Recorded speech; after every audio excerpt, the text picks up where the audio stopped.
Good morning, good morning. Welcome everybody. We are covering today's men's downhill from Garmisch-Partenkirchen. Just double checking some stuff here with the OBS streaming software. Everything looking correct. Good. All right. Hey everybody, big weekend.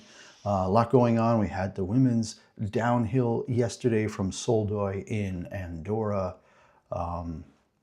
Today we have the women's going on right now, actually, the women's Super G over there in Andorra as well. And from what I can see, Emma Eicher is leading with 23 people down the hill already. Alice Robinson in second, Corinne Suter in third.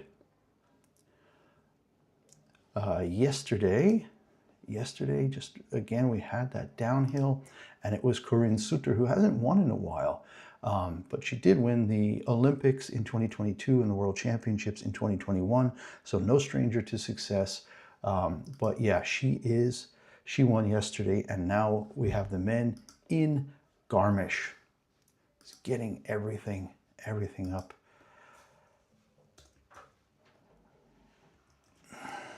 And ready to go. All right, so let's get right into the start list today. The men's downhill in Garmisch, one of the big races, I would say, after Wengen and Val Gardena and Kitzbühel. For me, Garmisch is always a big one, always towards the end of the season, and really, really great to watch. From my stream, you can see I've got it up there. It is 9 degrees C in Garmisch. So I'm waiting for video over here on my laptop from the ORF. I'm going to be, watching on that side. And that's just way, way too warm for a downhill. So I'm concerned that we might be getting some really, really unfortunate snow conditions. But here's the list. Bryce Bennett from the United States will have bib 1, Justin Morisier with bib 2, Stefan Rogentin of Switzerland, bib 3, James Crawford, Canada, bib 4, Daniel Hemmetsberger of Austria will start 5th, Florian Schieder of Italy 6th, and it's the beginning of a 3-man Italian contingent. Mattia Cassé with 7, Dominique Paris with 8, then back to an American, Ryan Cochran-Siegel starting 9th, and then we move into the real big favorites from 10 to 15. We've got Marco Odermatt at 10 from Switzerland, Nils Allegre 11th from France, Alexis Monet of Switzerland 12th, Giovanni Franzoni, Kitzbühel winner. He got the silver in the downhill, I think, in Bormio at the Olympics. Vincent Kriechmeier getting on, hasn't really reached his peak from previous years, hasn't won anything this year, I don't think, at 14. And Franjo von Allmen, the big star of alpine skiing of the Olympics in Bormio. Milan Cortina is the name, but the men's events were all held in Bormio, and he won the gold in the downhill, the Super G, and the team combined.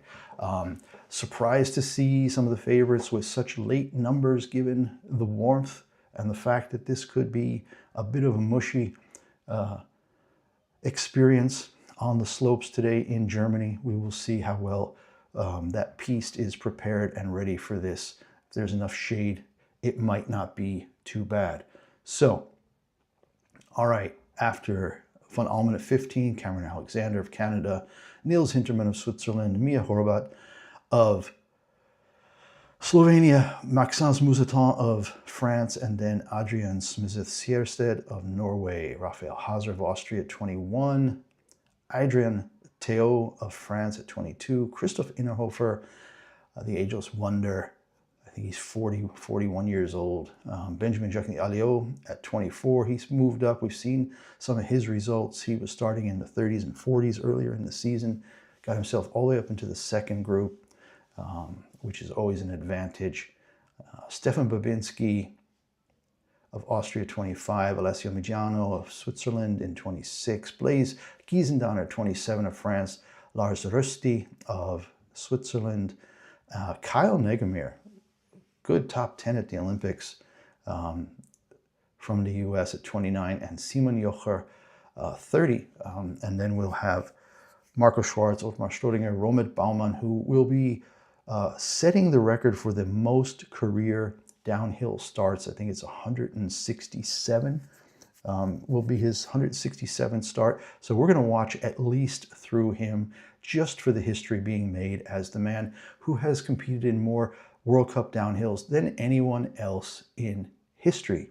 All right, so that is where we are. Just still waiting over here. It's supposed to start in 4 minutes. I'm not seeing the video feed being loaded yet. That should be coming up. We're still showing the women. I'm gonna see if they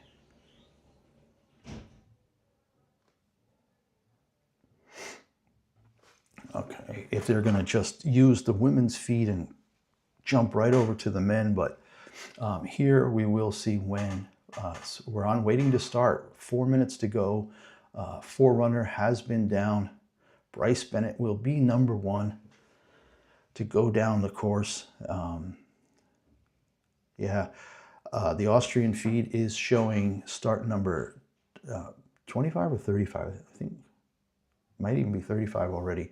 Nadine Fest of Austria is on her way down in the Super G over here. And I say over here because Soldeu is in Andorra, which is a little tiny country between Spain and France, and very, very close to where I live here in Valencia, Spain. So yeah, about a 5 or 6 hour drive up there to some really incredible skiing. They've got beautiful weather today.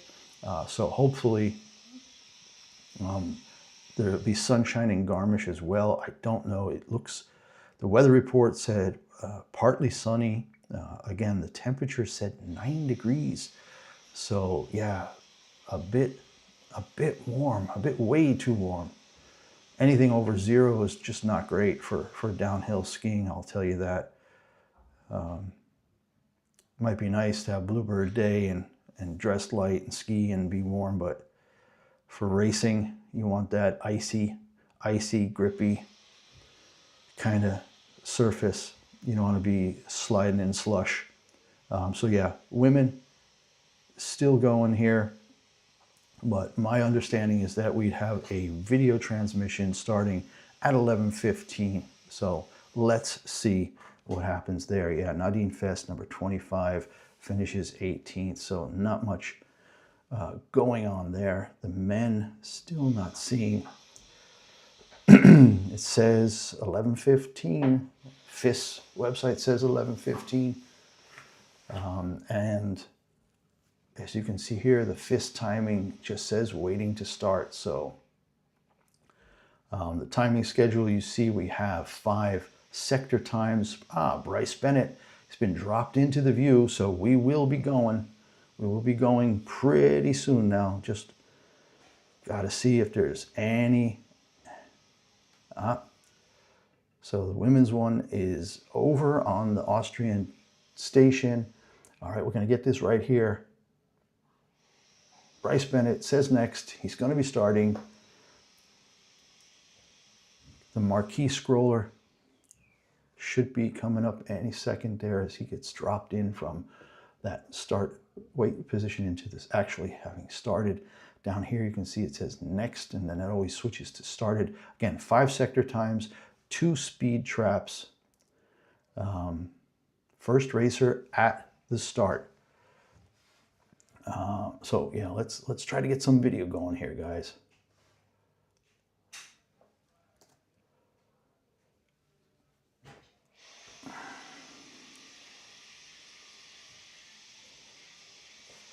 Yeah, they're just saying they're not going to get going. Okay, started. Bryce Bennett is on course. 14.78 through the first time check at a speed of 99.45 kilometers per hour.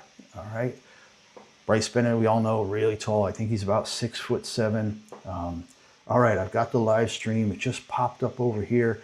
Gonna have to deal with the commercial first. 28 seconds, 28 flat through the second time check for Bryce Bennett of the United States. In the top corner here of the stream, you can see the men's downhill World Cup standings right now. Marco Odermatt, 115 points ahead of Franjo von Allmen. So von Allmen needs to make up some points today to give himself a chance. We have three races left, including today. All right, I have video coverage. So, yep, there it is. Bryce Bennett on course. Beautiful sunshine in Garmisch, so that's not going to be the problem. 59.07 for Bryce Bennett through the third time check. And moving right along, gorgeous, gorgeous, gorgeous weather. Look at that. But yeah, looking off to the side into the trees, almost no snow at the base of the trees. Even up here, Garmisch, of course, in the very southern part of Bavaria in southern Germany, not far from the Austrian border. 136.16 for Bryce Bennett. We're about 18 to 20 seconds differential here. And he's going to be on his way to the finish. It's going to be in the high 150, low 150s, 150.71. He is across in 150.71 seconds. Bryce Bennett, our first racer to go. Gorgeous, gorgeous views in the background with some of the big Alps granite massives behind. But yeah, you can definitely see there is no snow anywhere off-piste. So they have worked wonders to get this race going. I mean, there is just nothing. There's just brown fields and green pine trees. And at the base of the pine trees, even up along the course, just no snow other than the extras that probably got blown over from when they were making snow, as they did probably all week getting ready for this.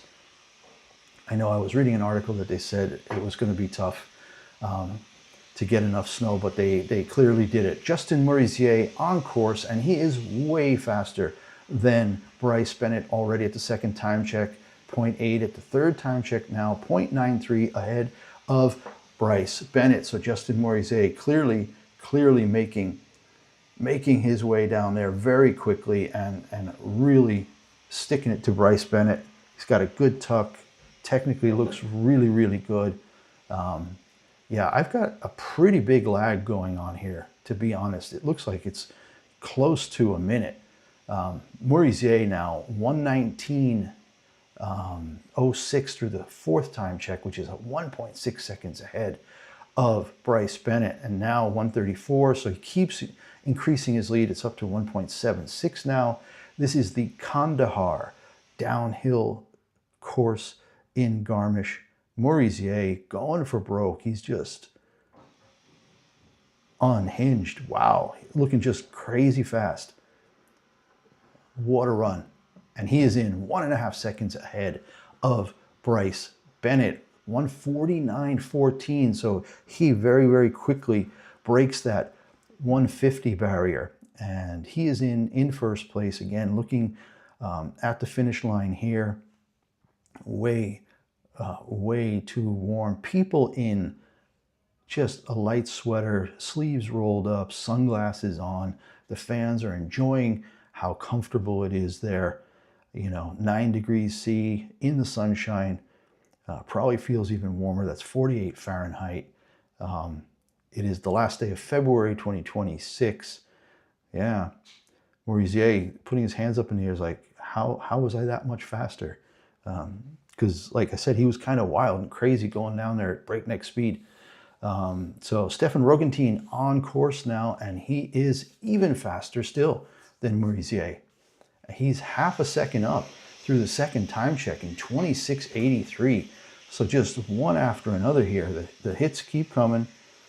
Stefan Rogentin so far having a really good race, very, very fast through that first speed trap. and now he's a half second up. So he gave back 700ths from sector 2 to sector 3, but 106.8 at that first speed trap.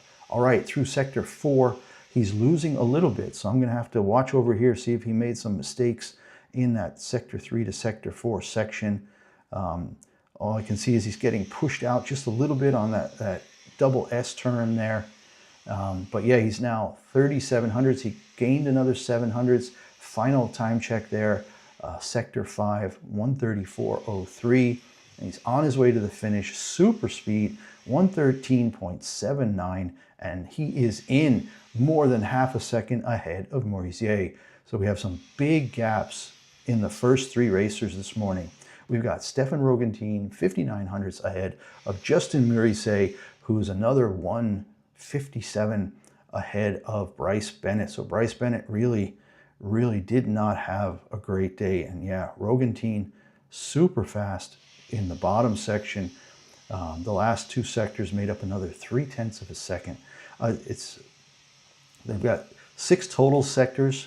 On the timing sheet here, you see five stopwatches, but the 6th one is implied. It's the finish line. It's that flag there. So yeah, James Crawford already on course, 1470, so 0.4 back, now 0.7 back through the second time check. The start interval is a little tight. It's a little tight. 2 minutes, they finish in 148.5, 149, and they just 11, 12 seconds later, they are on their way with the next racer already.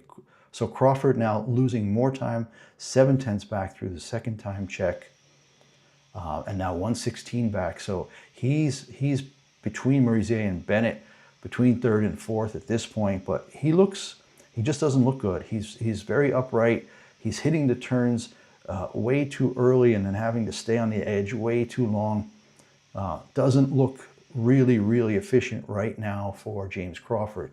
And he's lost a little bit more, not too bad through sector 4, just another 900ths to 1.25 behind.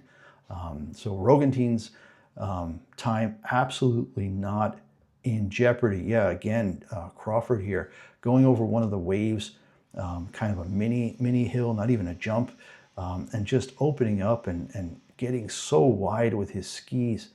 Just doesn't seem really comfortable today at all. Wonder if he's dealing with some kind of an injury. But yeah, he is through in 150.49, 1.94 seconds back, and in 3rd. And right away, Daniel Hemmetsberger has started because there's only that 10-second gap now. So it's kind of like boom, boom, boom.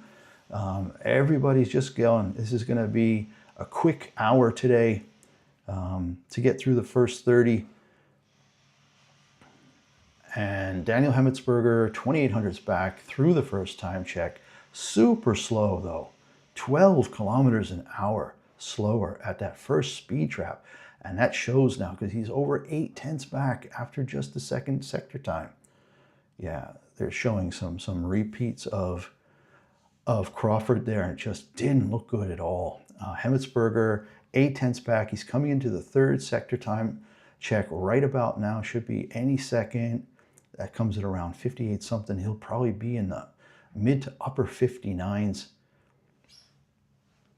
It's one of the long sectors, a 30-second sector. That's, yeah, 58.70. So he's now 1.06 back as he heads down. We've got 2 more sectors and then the finish, and we've got 1 more speed trap. So it's a windy downhill. It's got a lot of back and forth. It's got a lot of traverses. It's got a lot of, what do they call it? Camber, off camber. You know, the hill's going right and you're going left. So I can see that it's a bit of a technical one. It is not the fastest downhill. The max speed that we see on the screen right now is around that 115. Hemmetsberger now with the fastest in that second speed trap, but he's 1.73 seconds behind.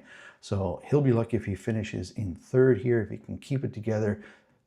Yes, he did make up a little time. That really fast second speed trap for Hemmetsberger at 115.52 was almost 2K faster, 2 kmh faster than anybody else to that point. And that brings him back up into 3rd place ahead of James Crawford and Bryce Bennett, but still behind the Swiss duo of Stefan Rogentien and Justin Morisier. Florian Schieder is on course, 2/10 back at the first time check, 105.13 kilometers an hour, but he's lost another half second now into sector 2. So yeah, people are definitely struggling after that first sector, losing a lot of time in sector 2. You can see it in the lower timing sheet that they're definitely struggling through there. Florian Schieder, 3/4 of a second back after that second time check, and he should be coming into the third time check pretty quickly here. Again, that'll come in at around mid-50s, 58s, yeah, 58.27, so he's gained a little time there. Good job in sector 3 for Florian Schieder. You will see a lot of Italians with German names, Florian Schieder, and that's because most of the skiers from Italy are from the northern province of South Tyrol, which, while it is Italy, is a German-speaking province. So a little political history there that we won't get into, but the Austrians think it should be part of Austria, and the Italians, of course, say, no, it's just fine being Italian, but because of that, you get lots of people with German names who speak German as their primary language. All right, Florian Schieder had gotten it back to within 3400ths, but now in sector 5, lost a little bit more to 5900ths of a second. Kind of slow, but does manage to split the two Swiss racers. So he made up another few hundreds at the end, 300ths at the end there, and he is in second place, 5600ths behind. Next up will be Mattia Cassei of Italy, so an Italian with an Italian name in the men's skiing. We've got Christoph Innerhofer, another Italian with a German name. So yeah, just looking at Florian Schieder there. Yeah, the skiers now, it's always so interesting to see how big the lump on the back is, where they have their airbags that can deploy in the case of a crash, or maybe it's even one of those like motorcycle kind of spinal protectors. But yeah, they all look like they have some big backpack underneath their skin suits there. All right, Mattia Cassei, very fast up top, second fastest first sector, but his speed was a little slow, and now he's lost 8/10 in the second sector. He's 9th overall in the downhill standings. Again, look up right up here in the corner. Marco Odermatt, 510 points in the downhill World Cup standings this year, 115 points ahead of Franjo von Allmen, both Swiss racers. Dominique Paris, 296, another 100 back. Almost impossible to catch up today. If he's more than 200 behind after today, he is mathematically eliminated. It's really just a two-man race at this point. Giovanni Fransoni, then with also a sizable gap behind in 4th at 224 points. Florian Schieder, who we just saw come in 2nd, is 5th, and if he can keep that, he's gonna give Fransoni at least a run for 4th place this season. But right now, yeah, we're watching Cassei come down. He has lost a lot of time. 116 through sector 4. Still puts him in 4th, but we've seen people lose more and more going down. Yep, 1.44, and he's going to have to stop the bleeding if he wants to stay ahead of Hemmetsberger, who's currently in 4th position. Cassei is through in 4th. Did well in the bottom sector, didn't lose any more time. In fact, he made up 4 100ths, and it puts him in 1900ths ahead of Hemmetsberger in 4th place. So Rogentien first, Schieder already quite a bit back, 5600ths back in 2nd, and then Justin Morisier 300ths behind Schieder in 3rd. Dominique Paris now up for Italy, and he has started with bib number 8, and he's on his way. So let's see what we can do here. So far, we've had 2 Swiss, 2 Italians, an Austrian, a Canadian, and an American. And Dominique Paris now makes it the 3rd Italian already on course today in the first 8 racers. All right, Paris 800ths back through the first time check. So a solid upper section, but it's only 14 seconds. The really big losses today are coming in second and third sector. Paris lost 3,800 in the second sector, so not too bad. But we'll see now if he can kind of manage to keep that, try to stay in that range around half a second back, and that'll give him a chance at the top three so far. Again, we've got that big gap now between the second time check and the third time check. It's a solid 30 seconds. It's the longest one I've seen in the World Cup this year. Oh, a little out of control going through after sector one there. So Paris, but going for it. Yep, made up 3/10 in sector three, and he's only 9/100. It's the first person we've seen now since Rogentin that really was able to make up time in sector three. So great run going for Dominique Paris. Lost a little bit now in sector four, 1300s.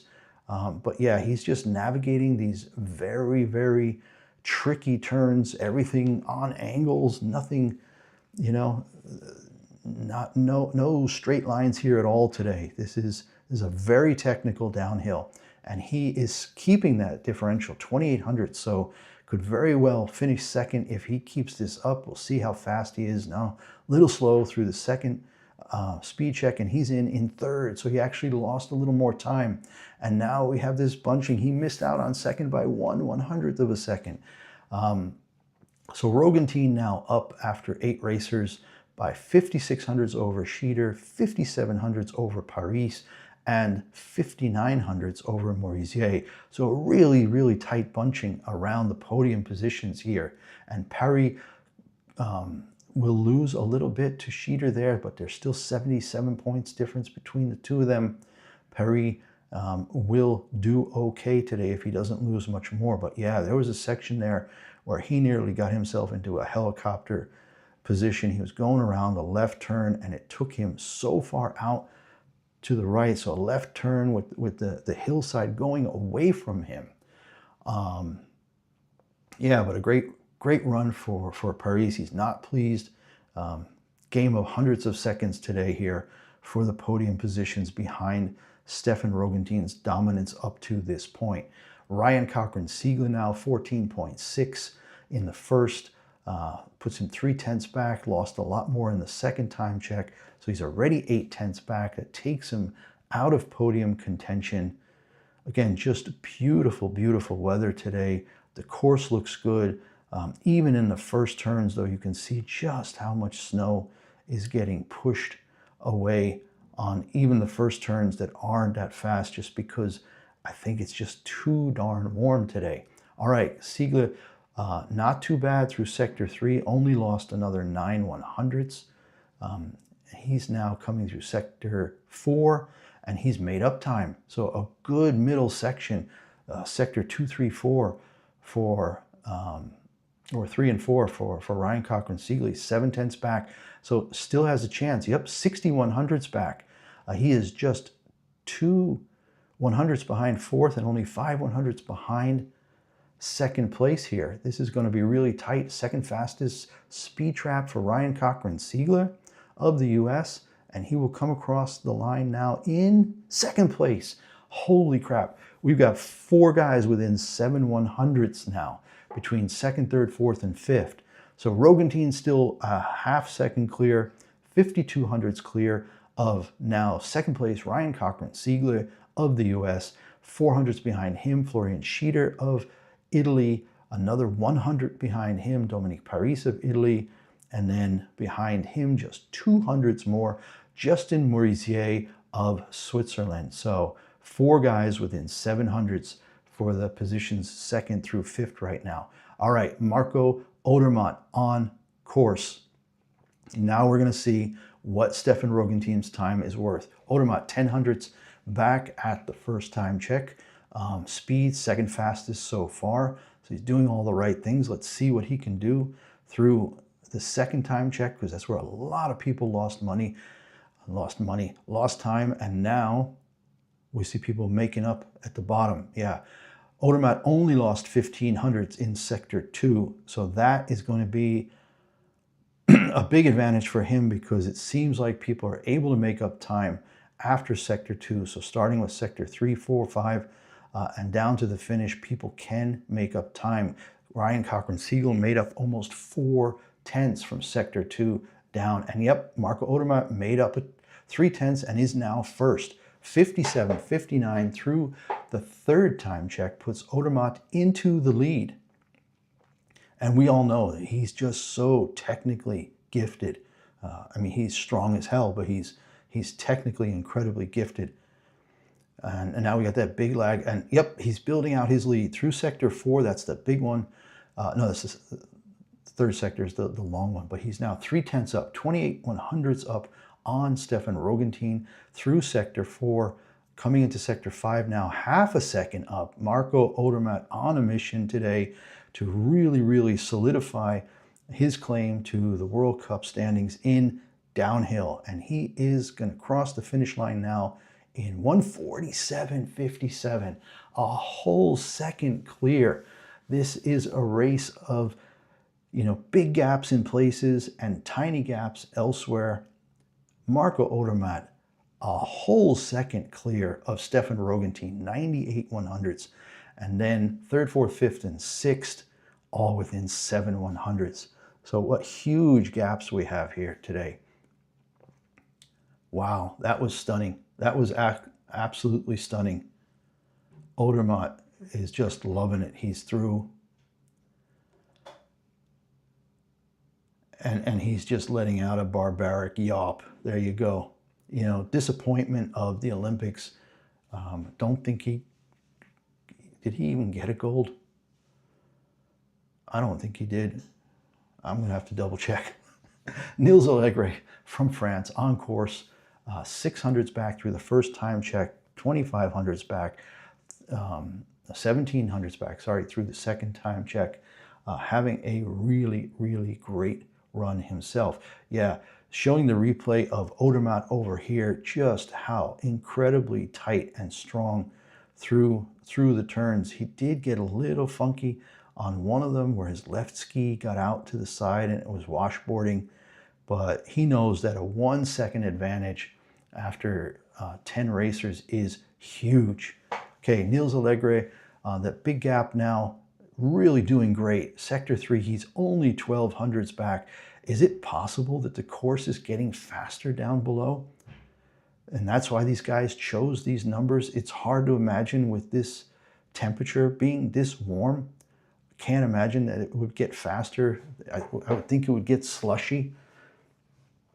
But yeah, here we are watching Nils Allegre come down, and he's just 900ths back through sector 4. So Odermatt's time absolutely in jeopardy here. And we will find out now at sector 5. No, sector 5, this is where Odermatt really put the pedal to the metal. He gets 6/10 over Nils Allegre. So Allegre coming now to the finish line in 1:49.55, lost almost 2 seconds. 1.4 just in the last sector. I'm going to have to look over here and see what happened there in sector 6 between sector 5 and the finish line. Oh yeah, he just got dragged way out. There's like a long drawn out left curve, and he got almost horizontal there. So yeah, really just fell apart. I mean, he was a minute in, he was only 1200ths back. A minute 20 in, he was 9/100ths back. So in the last 31 seconds, he lost 2 seconds. At either, we saw some mistakes there, but Odermatt, the bottom half, from sector 4 to the finish line, absolutely stunning. All right, Alexis Monet on course with the second fastest time in the first sector, and he's still ahead after sector 2, 2/100ths clear. Oh yeah, oh wow, they're showing the Nils Allegre.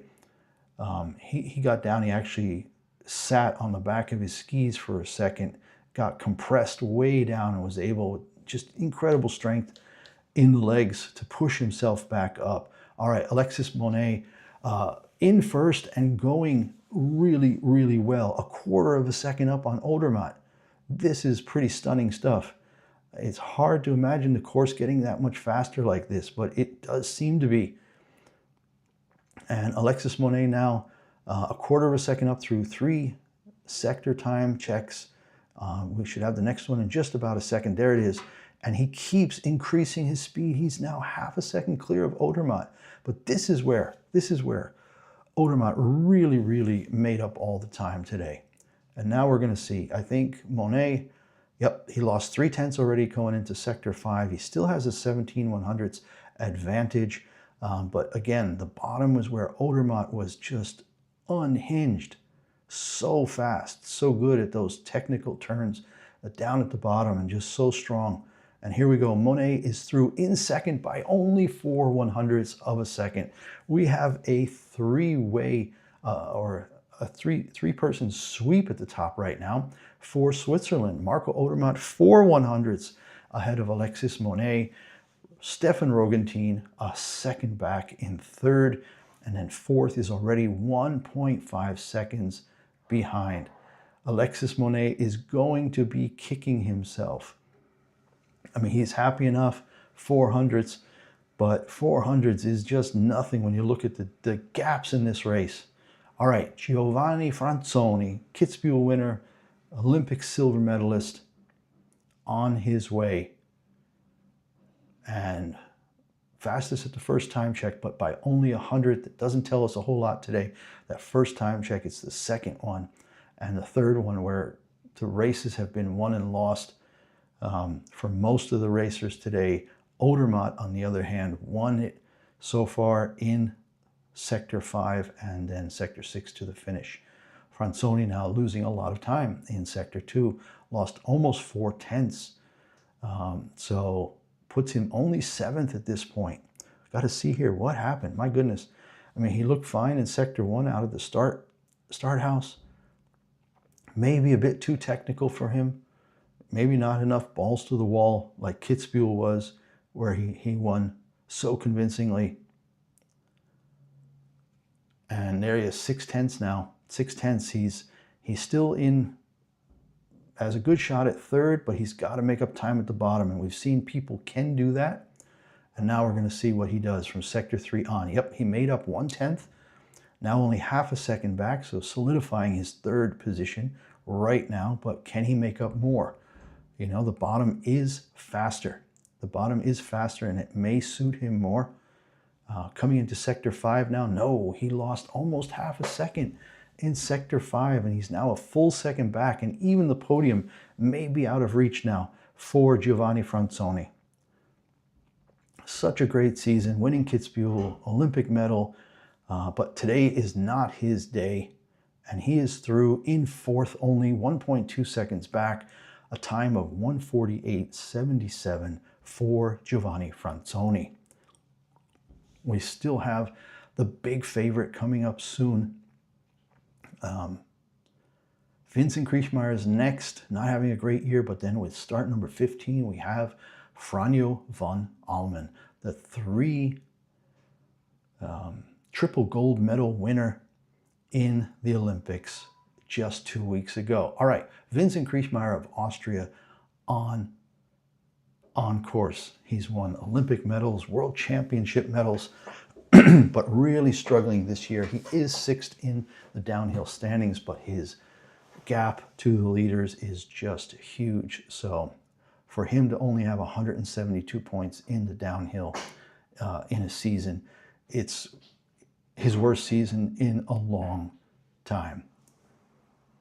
Kriechmeyer very fast up top and only 500ths back after sector 2. So a good run so far for Kriechmeyer. I think he's like 34 years old. Probably got another 1 season, maybe 2 seasons left. Maybe he'll hang out for the World Championships next year in Crans-Montana. Coming into sector 3 now, it'll be about 58, 57, 70. Good run for Kriechmeyer, only 1100ths back. At this point, that would put him on the podium. But remember, the lower section, that's where Odermatt really, really put the pedal down. Kriechmeyer now Coming into sector 4, he's only 1100s back, 2300s back, still good enough for third. Vincent Kriechmayr of Austria, still looking good. Sector 5, people have lost a lot of time. Franzoni lost a lot of time here. But Kriechmayr is very good technically and also a big, strong guy, so he can definitely bomb it down as well. He's 6900s back at the final time check. Sector 5 speed, not so great, 112.90, only 8th fastest at that point. And he is through in 4th. Oh, again, he lost almost a whole second from sector 4 to the finish. In those last 30 seconds, he lost 1 entire second. Drops him all the way down to 4th. Still 3 Swiss racers at the top, and now the moment everybody's waiting for. Franjo von Allmen, 3-time gold medal winner just 2 weeks ago in Milan Cortina. Of course, the men's event is all in Bormio. So Kriechmayr looking, going, oh, well, whatever. Yeah, not great. When he looks at the times, he'll really see, you know, he was doing just great. The question is, what happened down after sector 5 and 6? You know, what took all the time away? Anyway, Franjo von Allmen on course and not great. Not great, losing 4/10 already through the second time check. His speed was not, he got out of the gate a little slow. So everything not looking too great for Franjo von Allmen. In the beginning part of this race, the question now is, can he make it up? Big bear of a guy. It's going to be this long gap now, this 30-second gap to the third time check. But we expect Franjo von Allmen to be up 57.60. He made up 4/10 in sector 3. This is the first time we've seen somebody really crush it in sector 3. We've seen people stay close. We've seen people lose a lot of time, but we haven't seen anybody gain a lot of time. So maybe this is all part of the plan for Franjo von Allmen. He's looking super solid. Coming into sector 4 now, 1300s off the pace. But that should still be good enough for third. And Odermatt made up a lot of time on the bottom. Can von Allmen match that lower section, the last 2 sector times of Odermatt? No, he can't. 9/10. He lost 78/100ths in sector 5. Unbelievable. Unbelievable. Odermatt just absolutely, and Monet for that matter, just crushed it. And von Allmen falls all the way back to 6th. And this is significant because it means that Odermatt will have 610 points after today. And Franjo von Allmen, if he can even keep 6th, 180, 60, 50, 40, loses 60 points. He'll probably be at 430 to 610, 180 points back with just 2 races left. So, all right, we've got our first TV break. Franjo von Allmen, big disappointment, way behind Odermatt. We go down here, we look at the times. A 2-man race today. Everybody else just not racing the same race. Marco Odermatt, 4 100ths clear of Alexis Monet, part of a 3-man podium right now for Switzerland. Von Allmen, very disappointed. In all the way down in 6th. Vincent Kriechmayr in 4th, tied with Giovanni Franzoni. So this is a 2-way tie for 4th at this point. And then Franjo von Allmen in 6th. Ryan Cochran-Siegley, a healthy 7th. But yeah, the gaps. Odermatt 400ths ahead of Alexis Monet. And then it's a second back to Stefan Rogentin in 3rd. Another 2/10s back to Kriechmayr and Franzoni. And then 3/10s back to von Allmen, who's almost a second and a half behind. So yeah, definitely not Franjo von Allmen's day. I wonder if after the high of the Olympics and winning 3 gold medals, maybe there was a lot of partying. Maybe there wasn't so much training. Maybe he understood that it's really hard to make up 115 points on somebody like Marco Odermatt in the World Cup downhill standings in just 3 races.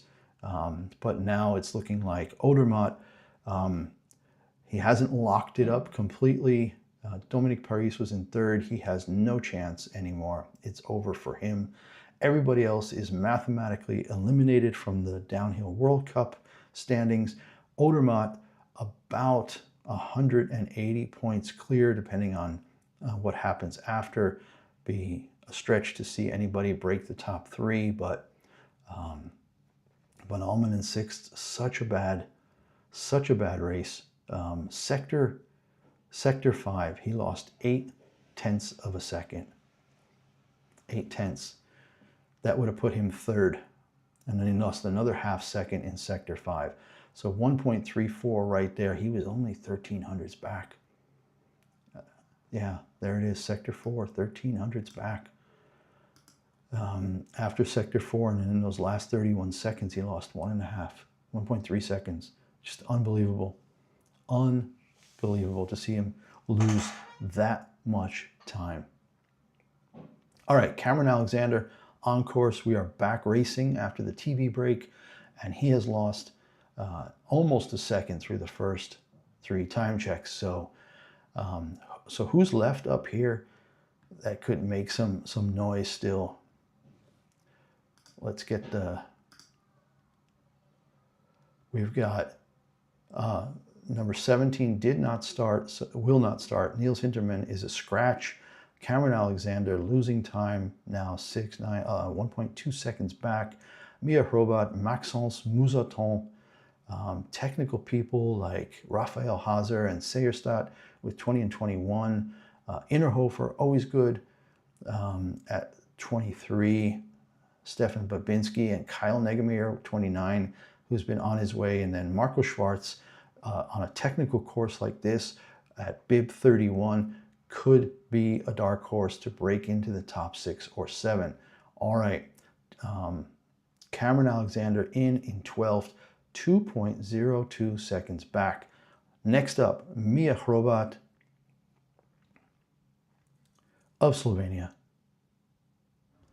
And he's through the first time check in 14:63, 2300s back, quite slow, 14th position.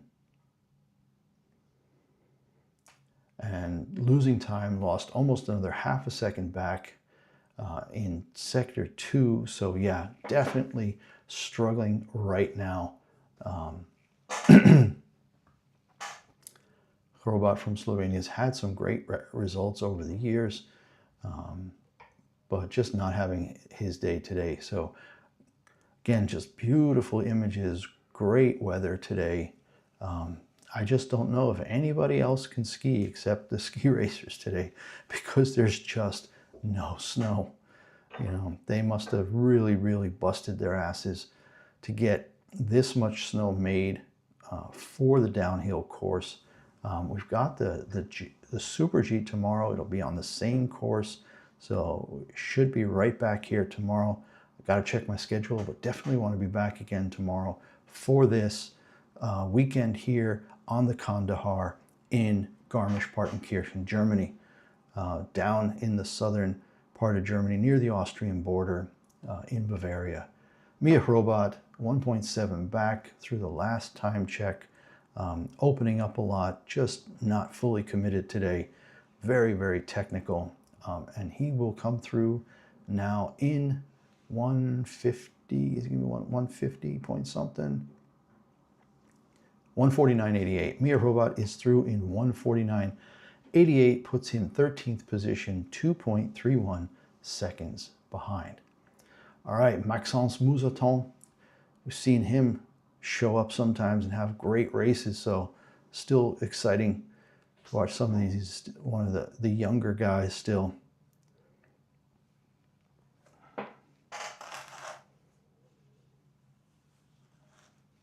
All right, Maxence Moussaton on course, 2/10 back after the first time check.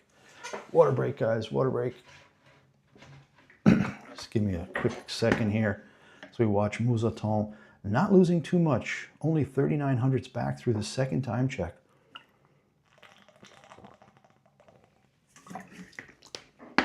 Pardon the interruption, as Michael Wilbon would say. Moussaton now heading to that long section, that 30-second section into the third time check. He's lost 0.6 there. So yeah, and I can only imagine that he's going to lose a lot more because Odermatt just crushed it at the bottom. So yeah, Watchalong through sector 3, 102 back. Sector 4 coming up in just a few seconds. There it is, 119.81, so he's 133 behind, 13th position. Losing a lot. He'll probably lose over 2 seconds by the time he gets down the bottom, because I'm sure he's going to lose about 0.7 to Odermatt through sector 5 and 6 here.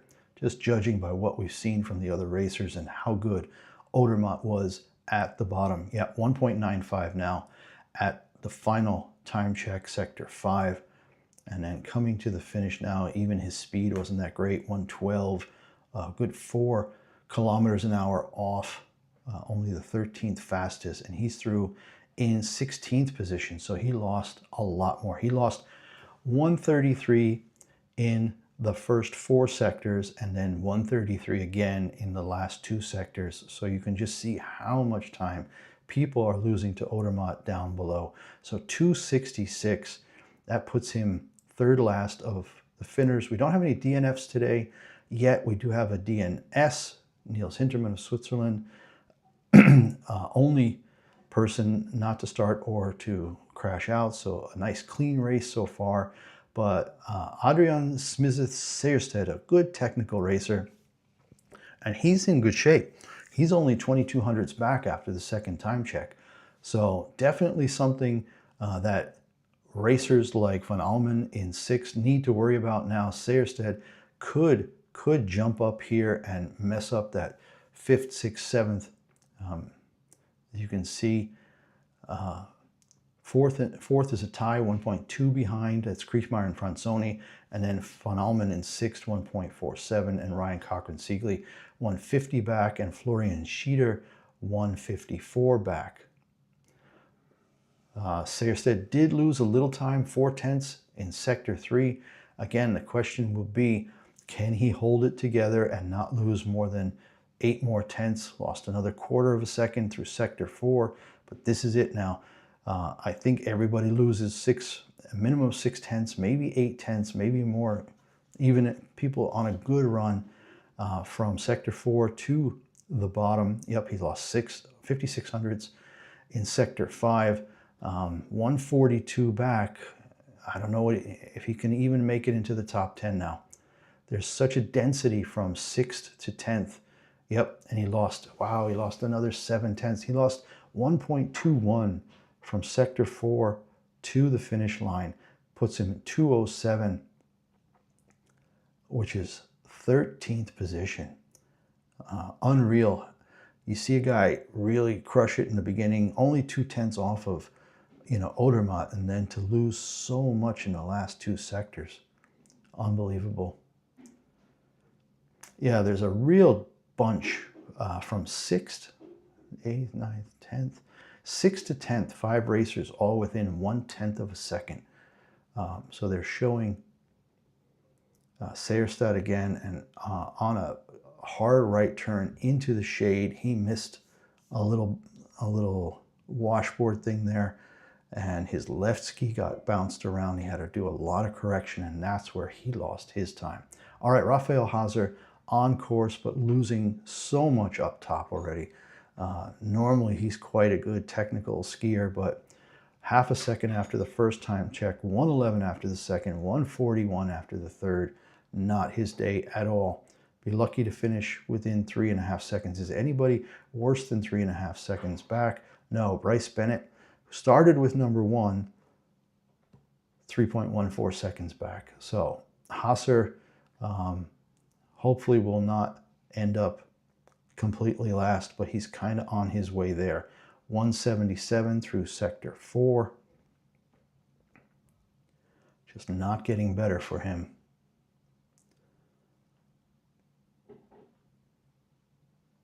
Yeah, 213 back already through sector 5, so at least 2.5 seconds is what I'm guessing. 2.5 seconds puts him 15th, 16th, 17th, somewhere in that range. Raphael Haser across in 18th, lost another almost 8/10 in just the final sector. Puts him all the way back in 18th, 2.9 seconds. So he didn't quite get to 3 seconds like I thought. But yeah, just people are getting crushed on the bottom by the efforts of Odermatt and Alexis Monet. Come on now, we got interaction issues again with OBS. It's a great software, but it has its moments where it just doesn't want to play along. All right, next up, Adrien Théot of France, 4/10 back already at the first time check, 1.24 at the second. What's our interval here? TV break coming up after him. After Adrien Théot, we have a TV break. Usually it's after 15, bib 22, and then bib 30. So, well, yeah, Théot is really getting crushed. Only the 21st and last time after the second time check, and now 2:13 back after the third. I don't see any way he stays within 3 seconds of Odermatt. So Théot, also just not his day. Like I said, we do have some interesting people coming up very soon, and that's our next racer after this next TV break. Christoph Innerhofer, I believe, is 41 years old and always good for a top finish. Just such a strong, solid racer, and he will go after the break. In the meantime, Adrien Théot coming down to sector 5, already 3.7 seconds behind, 6 kilometers an hour slower. So none of the numbers are working for him today, and he just doesn't look committed. I mean, he's getting thrown around the course. He's not skiing down the course. He's opening up. He's missing turns. He's missing, you know, the correct apex on almost every turn. And then just standing up way early to make turns. Sometimes you wonder if guys have lingering injuries and they just don't have the strength to stay in the tuck for close to 2 minutes. But yeah, he is far and away the slowest racer of the day, coming in nearly 5 seconds back in 1:52.37. All right, TV break, and then a really exciting racer in Christoph Innerhofer at, like I said, I believe age 41. Oh yeah, they're showing Théot again. He just getting manhandled in some of the turns.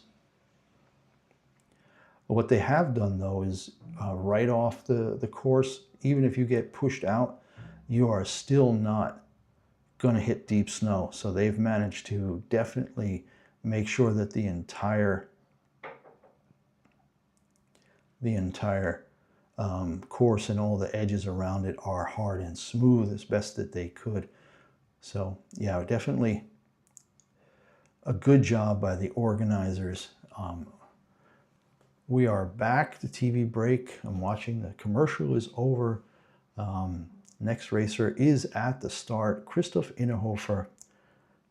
They're interviewing the Austrian TV. The feed that I'm getting here is interviewing Vincent Kriechmeier right now, who's in 4th, tied with Giovanni Franzoni for 4th. So they'll share some points there. But yeah, a 2-man race today. Odermatt, 4 100s ahead of Alexis Monet. Stefan Rogentin in 3rd for a clean sweep of Swiss racers, but 9,800s back already. And then Kriechmeier and Franzoni, 1.2 back. Von Allmen, a very disappointing day, 1.47 back. And then Ryan Cochran-Siegler. You get this bunch here from Von Allmen, Cochran, Siegler, Schieder, Paris, Maurissier. 6 guys within 1/10 of a second there. All right, Christoph Innerhofer is on course. Let's see what the guy, the old man, so to speak, what he's got in the tank today. Coming into the first time check just about now. Going to see there, yep, 1900s back, 14:59. Speed was not good. Let's see how that works itself out into Sector 2. Sector 2 now, 4400s, not so bad, not what we've been seeing from the last 3 or 4 racers. He's definitely competitive today.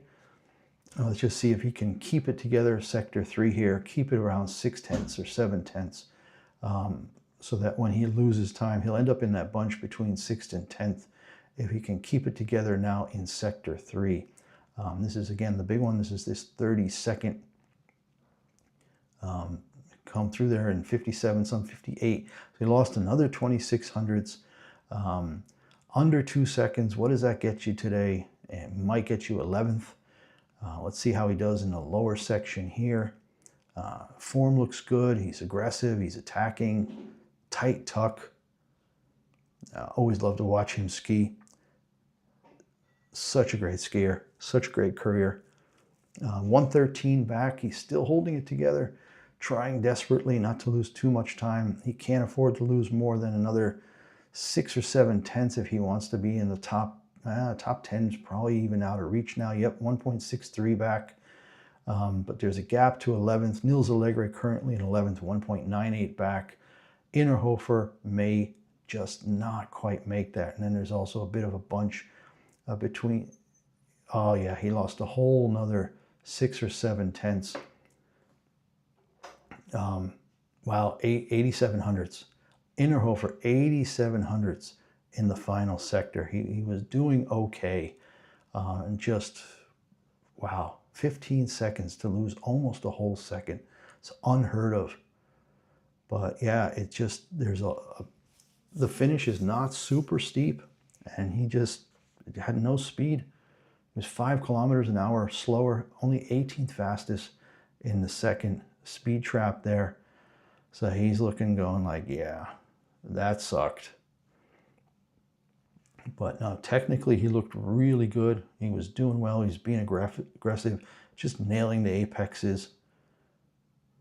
Did get a little bit of flutter with that left ski around one of those right turns. All right. Benjamin Jacques Alliot of Italy. 1800s, 1900s. We've got a top 10 contender here. We did. Sorry, I spoke too soon. He was only 1900s back at the second time check, but then he lost 7/10 just in the third sector. So that to me sounds like something went wrong, because 1800s after the first sector, 1900s after the second, so he only lost 100th, and then to lose that much. Coming into sector 4 now, 1.26 back, so even behind Innerhofer's time. So the bottom half is really, really crushing people. Benjamin Jacques Alliot. So now we have a French name racing for Italy. And that could also be because some of the areas in the very northwest of Italy were at one time part of France. Again, lots of political, lots of border shifting, geopolitics, crazy, crazy stuff over history. And he comes down and he's in and lost a lot of time at the bottom, really slow at the bottom. Nobody has speed anymore at the bottom, over 5 kilometers an hour slower. And he's in 19th place, 2.72 seconds back. All right, we're gonna keep watching right up to number 33, we said, yeah. 33 is Romed Baumann, who will be setting a record today for the most starts in World Cup downhill racing. He is from this area of Garmisch. He's, I think, a dual citizen, Austria and Germany. He races for Germany. I think there was a time when he raced for Austria. But yeah, Romed Baumann, we're definitely going to stay and watch him because it's a historic moment to set a new record for the most World Cup starts in the downhill. Also means that he's been consistently good and avoided injury to be able to have, 18 or 19 years of, not missing a race pretty much. All right, Stefan Babinski is on course. On his way down with start number 25, and he is through sector 4, 1.62 back. So already in 21st, not having a good race either. The Kandahar course is just not giving up anything easily now as the day gets warmer and warmer. And the lower part of the course seems to be just incredibly slow. And Babinski is through in 1:50.53, almost 3 seconds back, 2.96 the gap, and he's in 22nd. Next up, Alessio Migiano, an Italian name for a Swiss rider, and that's not unusual either because, as many people know, Switzerland has 4 distinct language areas. They've got the French Swiss, the German Swiss, the Italian Swiss, and the Romansh Swiss, and he's probably from the Italian section. Alessio Migiano on course, 4800ths down after the second time check. The interval remains 2 minutes. Yeah, it's interesting having traveled a lot around southern France, Spain, Italy, Austria. It really is interesting how many different languages there are. You go into the areas around north of Venice and you have people still speaking Veneto, Venetian, which is a little bit of a mix of Italian and Latin and Celtic even. You know, you get into northwest Italy and you have people speaking French or Occitan. You get people speaking German, of course, in northern Italy. Here in Valencia, they speak Valenciano, which is very similar to Catalan, even though everybody speaks Spanish. So lots and lots of languages, lots and lots of different provinces who have their own identity. People think of Italy as one country, but 150 years ago, I think, is when they actually put it all together into one country. Until then, it was very, very much a bunch of independent states. Go to Naples, you won't understand most of the Italian being spoken there, or in Calabria in the south, or Sicily. The languages are quite different. All right, Alessio Migiano coming to the finish line in 1:58.86, 1:50.86, 3.29 seconds back in 24th position, which is only ahead of Adrien Théo, who just had a horrible day. Blaise Giesendanner of France on course, 2700ths back through the first time check, but horrendously slow time, horrendously slow speed up top, almost 10K back, 10K per hour back, and he's lost half a second between Sector 1 and Sector 2. Blaise Giesendanner of France, Lars Rusty waiting in the start house now as we move towards the end of this downhill today. Beautiful day in Garmisch-Partenkirchen. Tomorrow will be the Super G of the men. I think it's also 11:15 in the morning tomorrow. I will be online for that, so join us for that as well. We had the ladies race yesterday from Sol d'Eu in Andorra.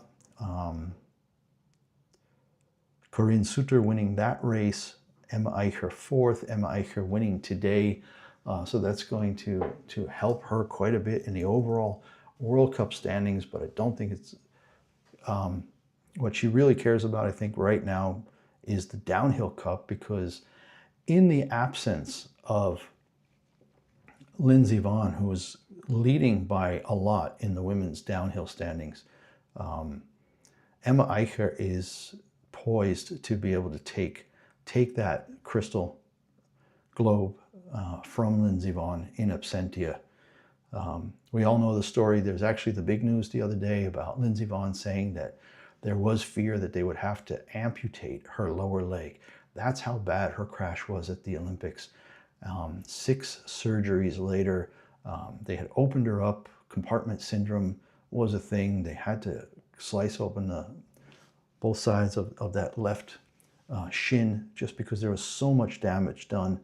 All the pins in place. She is back in the US now. But still, I think it's probably going to be a year until she can walk normally. I know they still have to do something about her left ACL, and meniscus, but you can't go in and start doing something like that with that leg so shattered. You got to do one thing at a time, because there's just no way you can do rehab on a knee if you have no ability to move your lower leg. So it's going to be really, really brutal. I'm sure they can do some stuff with electrostimulation, but the ACL is so secondary at this point. It's really about getting that lower leg, that tibia, all set. All right, just back to Emma Eicher. She's up to third now in the standings, with her fourth yesterday and her first today. So 150-point weekend for her so far. Michaela Schifrin, 1,100 points, still really, really dominating there. But the downhill, Emma Eicher now only 94 points back of Lindsey Vonn, with Kira Weidle-Winkelmann and Sofia Goggia-Laura Piovano all trailing another 50, 60, 70 points behind her. All right, back to the race at hand. We are Lars Rösti and next Kyle Negemir, who had that great Olympic moment, top 10 moment just 2 weeks ago with a high bib number. So we'll get to see him today again with number 29. He's definitely now solidly into the second group. Can get some more points here, hopefully move up. Rösti is in 15th. A nice run for him. Swiss definitely knew how to race this course today. 149.81 for Lars Rösti. Kyle Negemir on course, 2,700s back at the first time check, but a pretty slow speed. Lost another half second almost down to the second time check in 27.60. So Kyle Negemir on course, heading down with number 29. We've got 4 more racers to cover today. Simon Jocher of Germany is next at 30. And then Marco Schwarz at 31. Ottmar Striedinger of Austria, both of them Austrian at 32. And then Romet Baumann going for the world record for most downhill starts in a World Cup. So most World Cup downhill starts. So yeah, we're going to watch through Romet Baumann, number 33. And right now, back up top, Kyle Negemir, 27th, 1.54 back through the third time check, 2.25 back through the fourth. I mean, he looks good. He looks aggressive. It looks like he's going for it. But again, a very, very technical course today in Garmisch-Partenkirchen, the Kandahar downhill, famous, one of the big ones. You've got Kitzbühel, you've got the Kandahar here in Garmisch, you've got Gröden or Val Gardena in Italy, you've got Wengen in Switzerland, so the Lauberhorn. So yeah, some great races, and this is definitely one of them. You know, hat off to the organizers for getting enough snow onto the mountain, because at the finish line, if you look behind the little stadium they've built up, the bleachers, there's almost no snow to be seen. There are a couple little white patches here and there, but everything's brown on the ground, and the green pine trees all around. There's just no snow. At the end of February, it used to be in Garmisch, you could ski until April, May, no problem. But right now it looks sad. Kyle Negemir across the finish line in 27th, not his day. 1:51:43, 3.86 seconds back. All right, Simon Jocher on course, 2/10 back after the first time check, but then a disastrous second sector.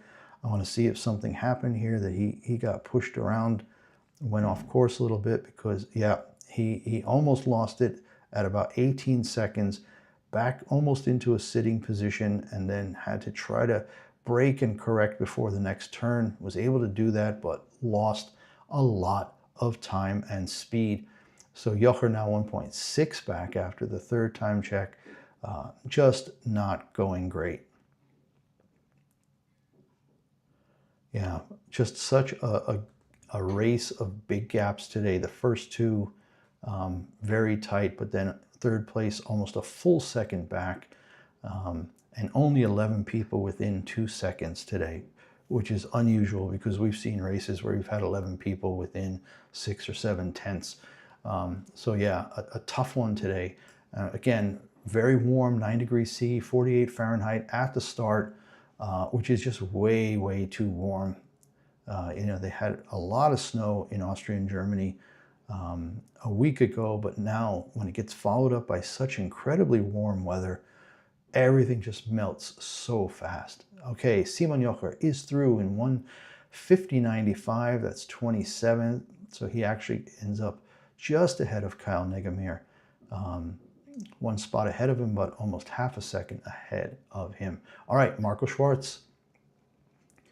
Very, very good technical ski racer. This might just be something for him. He gets to start with number 31 because he's probably best of the rest as far as FIS points go.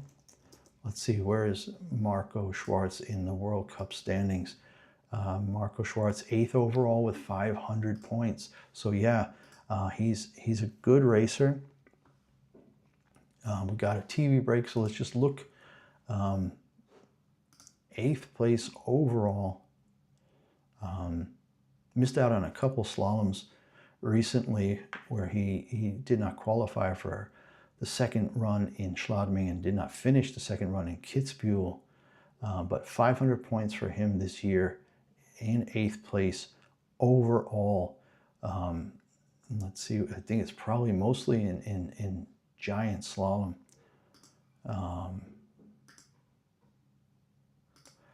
Giant slalom, Marco Schwarz 5th, 284 points, and in slalom,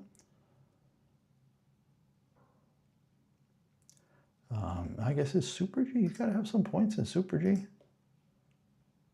Yeah, 10th in Super G. So definitely a course that can work for him. All right, he will be up momentarily. Marco Schwarz with start number 31. We've got him and then Striedinger, both Austrians, and then Romet Baumann. We will stick around for him. History being made today.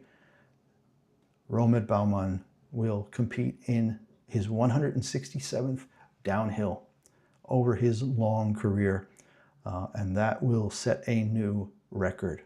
All right, Marco Schwarz on course, 2700s back already at the first time check, and a speed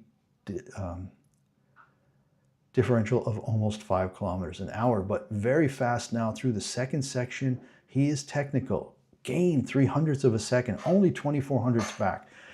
I told you we should wait until these last 3 guys here, 31, 32, 33, because stuff can happen. 2400s back only for Marco Schwarz, definitely on pace for what could be third.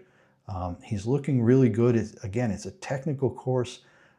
He should be coming into the third time check really soon. In 57, 58, 50, he lost a lot. Wow, 6700ths in sector 3. I wonder if that's the section where there's a bit more of the gliding. But that means also that technically he's going to be the guy who at the bottom could maybe make up some time again, because under 1.5 back now, just keeps losing. Top 10 is starting to fall out of reach for him. If he doesn't get it together pretty quickly here at the bottom, he will not make the top 10. Again, it is very technical, no, but he just keeps losing. Another 6/10, 2.14 behind.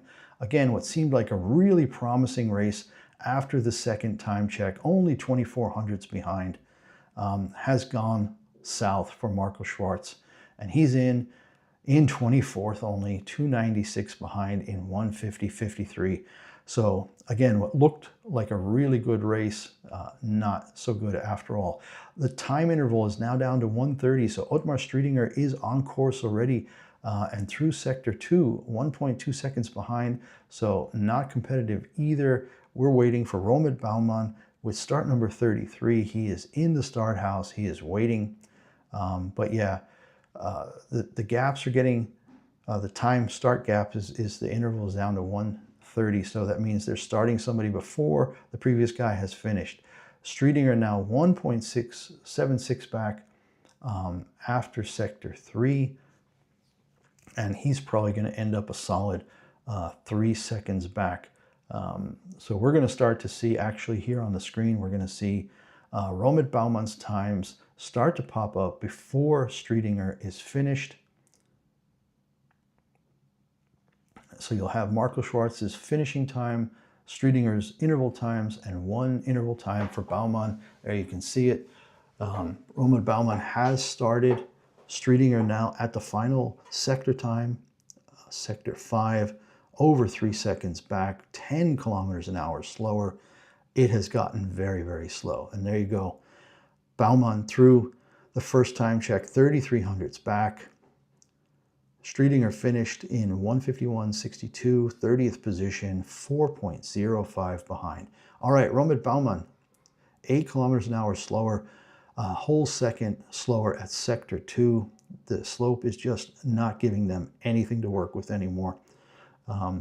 People shouldn't be a second behind after 27 seconds, even to people like Odermatt. It tells me, I think the snow has just gotten so soft.